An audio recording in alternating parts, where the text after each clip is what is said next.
Rayalaseema lift irrigation గురించి కేతిరెడ్డి వెంకటరామిరెడ్డి మాట్లాడితే దాన్ని తప్పుదోవ పట్టించే విధంగా జేసీ ప్రభాకర్ రెడ్డి వ్యవహరించారని తాడిపత్రి భూతు కమిటీ అధ్యక్షుడు రవితేజరెడ్డి ఆగ్రహం వ్యక్తం చేశారు. సీమ పౌరుషం పేరుతో జేసీ ప్రభాకర్ రెడ్డి అందరినీ రెచ్చగొడుతున్నారన్నారు. తాడిపత్రి మాజీ ఎమ్మెల్యే కేతిరెడ్డి పెద్దారెడ్డి సవాల్ విసిరితే పోలీసులను అరెస్టు చేయాలంటూ వారి మీద ఒత్తిళ్లు తెస్తున్నారన్నారు. 23వ తేదీకి చర్చకు సిద్ధమంటే 22వ తేదీని అరెస్టు చేయాలని పోలీసులపై తన అధికారాన్ని చూపిస్తున్నారన్నారు. ఇలాంటి వాటిని సీమ పౌరుషం అనరని ముండమోపి రాజకీయాలు అంటున్నారన్నారు. మొదట్నుంచి జేసీ ప్రభాకర్ రెడ్డి చేస్తున్నది ఇదేనని ఆయన విమర్శలు చేశారు. భూములు కబ్జా మీద కలెక్టర్కు ఫిర్యాదు చేస్తే విచారణ ఎలా చేస్తారంటూ అడ్డుకునే ప్రయత్నం చేస్తున్నారన్నారు. త్వరలోని దీనిపై విచారణ జరుగుతుందన్నారు. నీ అనుచరులు తిన్నవాటి గురించి బయట పెడతారని అన్నారు. న్యూ ఇయర్ రోజు ఎవరు తాగి తూలారో అందరికీ తెలుసన్నారు. అలాగే మట్కా కోసం ఎవరు రాళ్ల దాడి చేసుకున్నారో కూడా తాడిపత్రి ప్రజలకు తెలుసునన్నారు.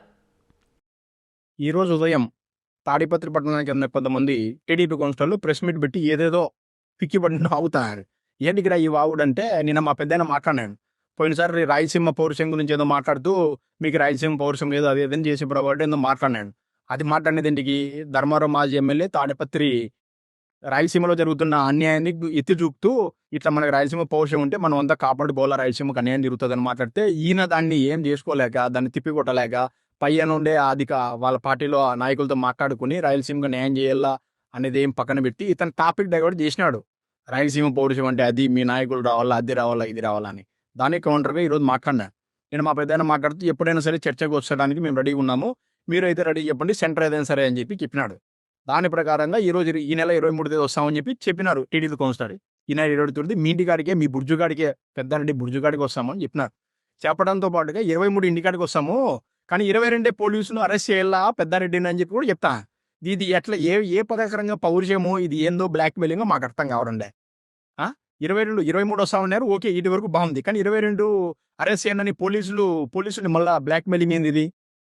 ఇవన్నీ చేతగాని చేస్తూ ఇది పౌరుషం అంటారు. ఇది రాయలసీమలో ఏమంటారు దీన్ని? ముండమోపి రాజకీయం అంటారు దీన్ని. ఓ బారి మేము వస్తాము, వాళ్ళు రానుకోండి అడ్డుకోండి. ఇప్పుడే కాదు, ప్రతి ఒక్కసారి మీరు పోలీసులను బ్లాక్ మెయిలింగ్ చేసుకుంటూనే పబ్బం గడుపుతున్నారు. మీకు చెప్పింది చేయకపోతే డిఎస్5 కాడ ధర్నా అంటారు, మళ్ళీ స్టేషన్ కాడ ధర్నా అంటారు, మళ్ళీ 3 ల్యాంపుల సర్కిల్లో పోయి కూర్చొని ఏదేదో చేస్తారు పోలీసులు బ్లాక్మెయిల్ చేయడం కోసం. ఇది మానుకోండి ఇప్పటికైనా. మీరు మళ్ళీ మా యువనాయకుడి నుంచి మాట్లాడతారు. మీరు చేసేదే బ్లాక్మెయిల్ వ్యాపారాలు, బ్లాక్మెయిల్ రాజకీయాలు. మా యువనలు మీరు మాట్లాడతారు ఎందు మంది అవుతారు అది ఇదని. సరే, మంది ఎవరు తాగుతారు ఎవరు తాగలేదు తబ్బిద్ద ప్రజలకి అందరికీ తెలుసు నాయన. ఈ నెల 30-31 ఏదో కల్చరల్ యాక్టింగ్ పెట్టినారు, బాగానే ఉంది. అప్పుడు ఎవరు కళ్ళు పోతేలక ఊగినారో అందరికీ తెలుసు. ఒకడు సపోర్ట్ తీసుకోలేని ప్రభాకర్ రెడ్డి కల్చరల్ యాక్టర్స్ లో ఊగుతా అంటాడు, అట్లా ఇట్లా డ్యాన్స్లు ఎత్తంటాడు. అంటే ఒకడు పక్కన లేని నడవలేనోడే ఊగుతాడు డ్యాన్స్ చేస్తా అంటే ఎవరు మంది అవుతారు ఎవరు మత్తులో ఊగుతారు అని అందరికీ అర్థమవుతుంది. నువ్వు మళ్ళీ స్పెషల్గా చెప్పాల్సిన పనులే. అర్థమైందా? ఎవరు మంది అవుతారు మంది అవుతారు అందరికీ తెలుసు. ఇంకోటి అభివృద్ధి నుంచి నువ్వు మాట్లాడుతున్నావు. గత 30 ఏళ్లలో మీ నాయకులని చెప్పుకుంటే జేసీ ప్రభాకర్ రెడ్డి కానీ ఇంకోటి చేసే అభివృద్ధి ఏంది లేదు. నేను అభివృద్ధి చిన్నట్టు చూపినారు అంతే. దానికి ఒకటి చిన్న ఎగ్జాంపుల్ చెప్తాడు. మొన్న ఈనాడు విలేకరే ఆయన ఉత్తి ధర్మంలో భాగంగా ఒకటి వార్త రాసినాడు. తాడిపత్రి ప్రజలకు ఇక్కడ ఇబ్బందులు గురవుతారని, డ్రైనేజ్ ప్రాబ్లం ఉందా కాచే కొద్దని వాటి కూడా మీ కౌన్సిలర్ అంత పోయి ధర్నా పెట్టినారు.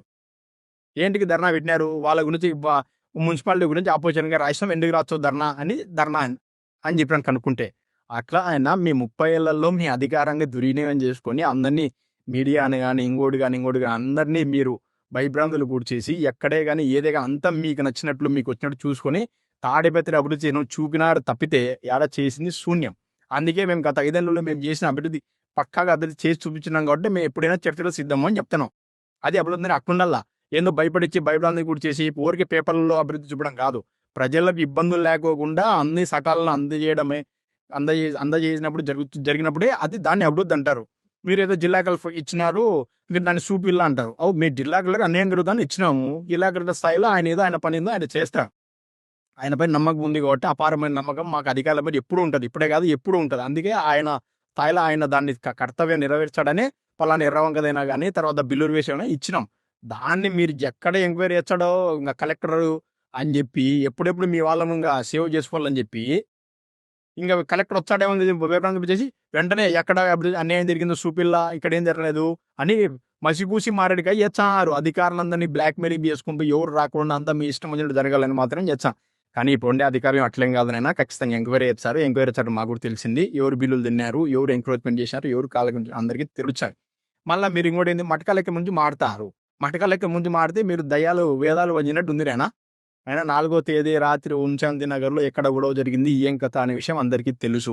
ఎవరు మీ చోటా నాయకులని చెప్పుకునే మీ పచ్చాలు, మీ వెనకడ తిరిగే వాళ్ళు ఎవరి కింద రాళ్ళు వేసినారు, వాళ్ళు తిరిగి రాళ్ళు వేసుకున్నారు. ఇద్దరు మీ వాళ్ళే అంట. ఇంకోటి దరిద్రం ఏంటంటే టీడీపీ వాళ్ళే ఏంటికంటే మక్క లెక్కల కోసం రాళ్ళు వేసుకున్నారంట 4వ తేదీ రాత్రి. అది అంతకు ముందు 37 అదే ఇన్సిడెంట్ 37 తారీఖు రాత్రి కూడా జరిగింది.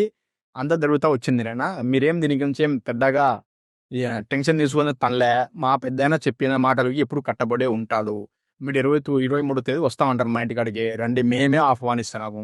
మళ్ళీ 22వ తేదీ మళ్ళీ దాన్ని రాకుండా మళ్ళీ పోలీసులు అరెస్ట్ చేయండి, ఇట్లా మాట్లాడదాం. అందరికీ తెలుసు ఎవరికి నోరు దుబారు ఏం కథ అనేది. తాడిపత్రిలోనే కాదు దేశవ్యాప్తంగా కూడా అందరికీ తెలుసు ఎవరికి నోరు దుబారు, ఎవరు ఆపరేషన్ దిక్కుతుంటారో అందరికీ తెలుసు. మేము మా పెద్ద ఏదో మీరు ఆయన ఎక్కువ మాడతాడు అరెస్ట్ చేయండి అని చెప్పేంత పరిస్థితులు లేం. కాబట్టి మేము మీకు ఒక్కటే తెలియజేసింది, మీరు ఏం చెప్పినా మీరు ఇప్పుడు అధికారం వచ్చినప్పటి నుంచి మాట్లాడుతూనే ఉన్నారు కదా, మీరు మాట్లాడిన ప్రతి మాటకు మేము చర్చకు సిద్ధంగా ఉండాము.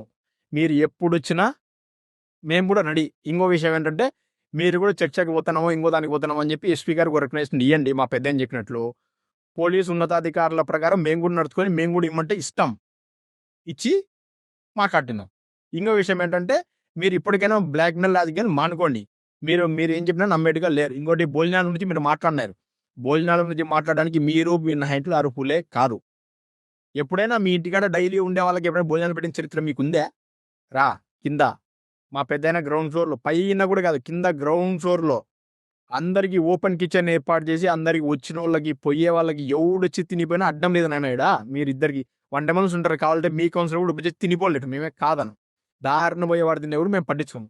ఎప్పుడు మా ఆఫీస్లో భోజనాలు కొరత లేదు.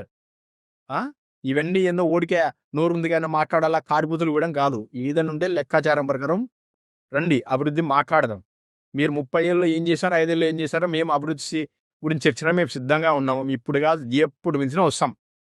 రైట్, అర్థమైందా? మీరేందో మా పెద్ద ఎప్పుడు 6 ఏళ్ల క్రితం మాట్లాడదని ఇప్పుడు రియాక్ట్ అయ్యేదని లేదు. అప్పుడు రియాక్ట్ అయినా ఇప్పుడు రియాక్ట్ అయినా కాదనేనా. మేము మా పెద్ద మాట్లాడింది కరెక్ట్. ఎప్పుడు వచ్చినా కాదు, బుల్లెట్ దిగిందా లేదనేదే పాయింట్ ఇడా. అర్థమైందా?